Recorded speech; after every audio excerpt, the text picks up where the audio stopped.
Hi friends, तुमच्या सर्वांचं स्वाद रेसिपीमध्ये अगदी खूप खूप मनापासून स्वागत करते। तर आज आपण एक बिर्याणीचा हटके प्रकार पाहणार आहोत।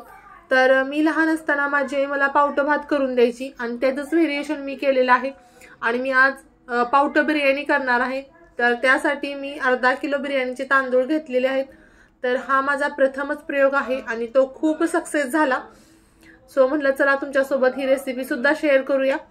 तर यातलं पाणी आधी काढून घ्यायचं आणि नंतर यामध्ये पाणी ओतायचं।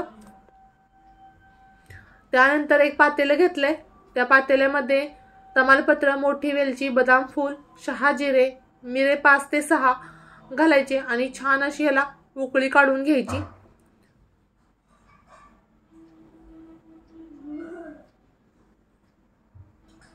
जर प्रथमच तुम्ही माझे व्हिडिओ पाहत असाल तर चॅनलला सबस्क्राइब करायचं आहे, जेणेकरून नवीन येणाऱ्या व्हिडिओचे नोटिफिकेशन सर्वात प्रथम तुम्हाला मिळेल।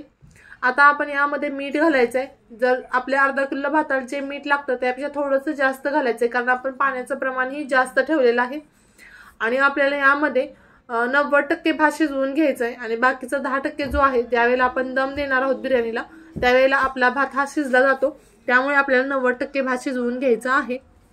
आता मी तांदळातलं पाणी काढून घेतलंय पूर्ण आणि आपण तांदूळ जो आहे त्या उकळत्या पाण्यामध्ये घालूया। पण एक टिप्स लक्षात ठेवा की पाणी उकळलं पाहिजे, मगच आपण त्यामध्ये तांदूळ घालायचे आहेत।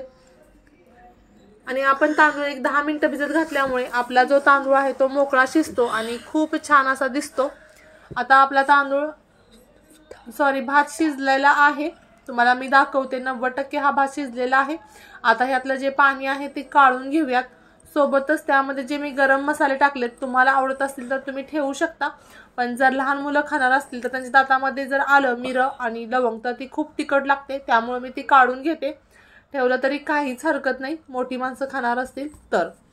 आता आपण हा जो भात शिजलेला आहे तो बाजूला ठेवून देऊया आणि त्यानंतर मी 1.5 पावशर पावटा घेतलाय, सोबत थोडेसे वटाणे घेतलेत। वटाणे आणि पावट्याचं कॉम्बिनेशन खूप छान लागतं, त्यामुळे घेतले। तुम्ही टोटल अर्धा किलो पावटा घेतला तरी सुद्धा चालेल। आणि हा जो पावटा आहे तो आपण कढईमध्ये भाजून घ्यायचा, कारण आपल्याला जी ग्रेव्ही तयार करायची आहे, त्याशिवाय पावट्याचा जो रस आहे तो बिर्याणीमध्ये कसा उतरणार आणि त्याला टेस्ट कशी येणार पावट्याची, त्यामुळे आपण ह्याची ग्रेव्ही सारखी भाजी करून घ्यायची। अगदी खूप कमी मसाल्यामध्ये ही भाजी तयार केलेली आहे मी। आता वटाणा सुद्धा मी घातलाय। तर आधी मी पावटा व्यवस्थित परतून घेतलाय 5-6 मिनिटं आणि मग वटाणा टाकलाय, कारण वटाणा पटकन शिजतो, त्याला जास्त काही वेळ लागत नाही। तेल घालायचं थोडंसं आणि मग परतून घ्यायचं। आता हे सर्व परतलेला आपण पावटा जो आहे तो एका प्लेटमध्ये काढून घेतला आणि त्यानंतर त्याच कढईमध्ये आपण तेल घालायचं।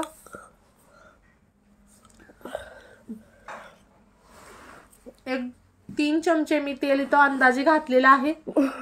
आता तेल छान असं कडकडलं की त्यामध्ये आपण 1 चमचा भर जिरे घालायचे आणि जिरे छान तडतडून द्यायचे। त्यानंतर 2 मोठे कांदे मी एकदम बारीक चिरून घेतलेले आहेत। महाराष्ट्रामध्ये पावटा हा भरपूर प्रमाणात खाल्ला जातो, तर मी म्हटलं चला आपला महाराष्ट्र तर कसा मागे राहील, तर त्याचीही आपण बिर्याणी करून बघूयात। आणि खरंच तुम्ही एक वेळ जरूर ट्राय करून बघा, खूप छान आपली बिर्याणी झालेली होती। सोबतच 2 मोठे टोमॅटो मी बारीक चिरून घेतलेले आहेत आणि हे सर्व व्यवस्थित परतून घ्यायचं। याची जी क्वांटिटी आहे ती कमी झाली पाहिजे। आणखी कोणत्या प्रकारच्या रेसिपी पाहायला तुम्हाला आवडतील त्यासाठी कमेंट्स बॉक्समध्ये कमेंट्स करायला विसरू नका। सोबतच जर तुम्हाला माझ्या रेसिपी आवडत असतील तर आपल्या मित्रपरिवारामध्ये नक्की शेअर करा। आता 1 चमचा भर मी आलं लसणाची पेस्ट घातलेली आहे आणि ही जी पेस्ट आहे ती व्यवस्थित परतून घ्यायची। लसणाचा जो कच्चा वास आहे तो सुद्धा निघून गेला पाहिजे आणि त्याचा जो फ्लेवर आहे तो मसाल्यामध्ये व्यवस्थित उतरला पाहिजे।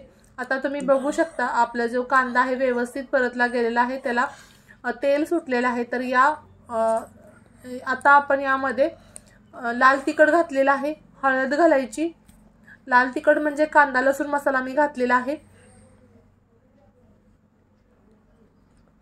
त्यानंतर बेडगी मिरची पावडर घातले कलर छान येण्यासाठी आणि हे सर्व व्यवस्थित परतून घ्यायचं।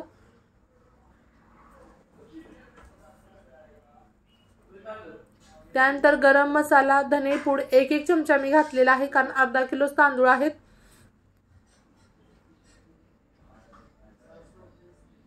आणि हे सर्व व्यवस्थित परतून घ्यायचं. त्यानंतर आपण जो भाजलेला पावटा आणि वाटाणा आहे तो घालायचा आणि पुन्हा मी सर्व व्यवस्थित मिक्स करून घेते.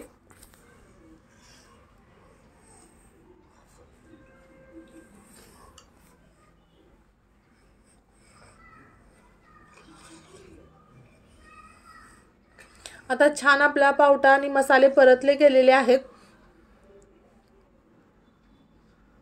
आपण यामध्ये आता गरम पाणी घालायचंय, पण पाणी गरमच करून घालायचंय, कारण पावटाही पटकन शिजला जात नाही. तर आपण पाणी मी 2 ते 2.5 ग्लास पाणी ओतले, जेणेकरून पावटा शिजून त्याची ग्रेव्ही सारखी अशी भाजी तयार होईल.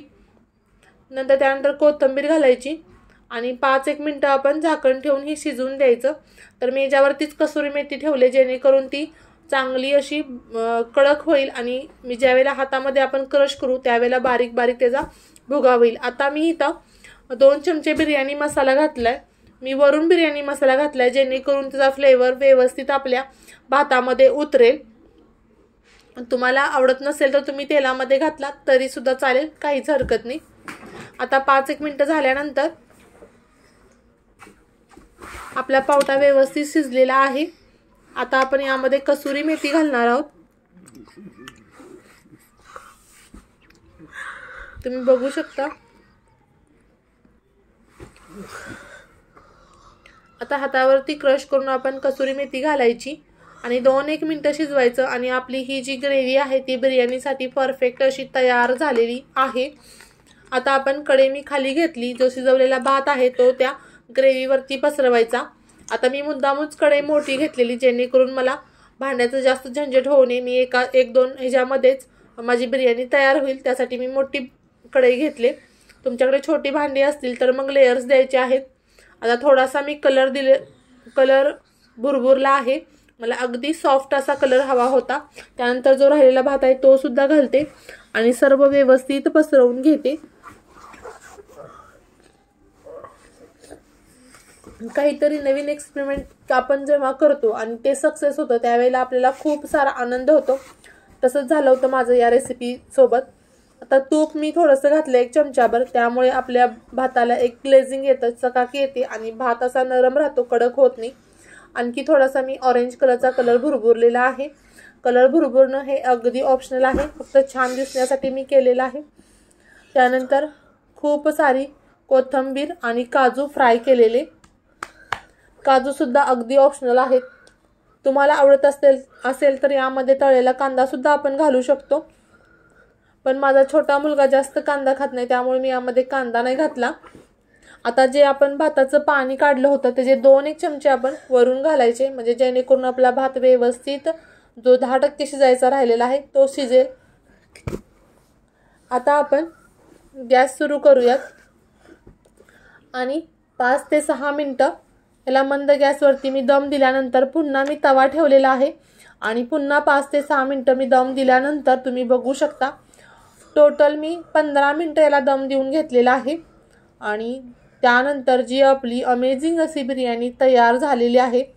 तुम्ही बघू शकता खूप छान असा कलर आलेला आहे आणि तितकीच ही बिर्याणी टेस्टी झालेली आहे. आता आपण सर्व बिर्याणी जी आहे ती मिक्स करून घेतली आणि एका ताटामध्ये मी सर्व करताना तुम्ही बघा आपला जो तांदूळ आहे तो खूप छान पद्धतीने फुललेला आहे. पुन्हा भेटू अशाच नवनवीन आणि जायकेदार रेसिपी सोबत. तोपर्यंत बाय बाय.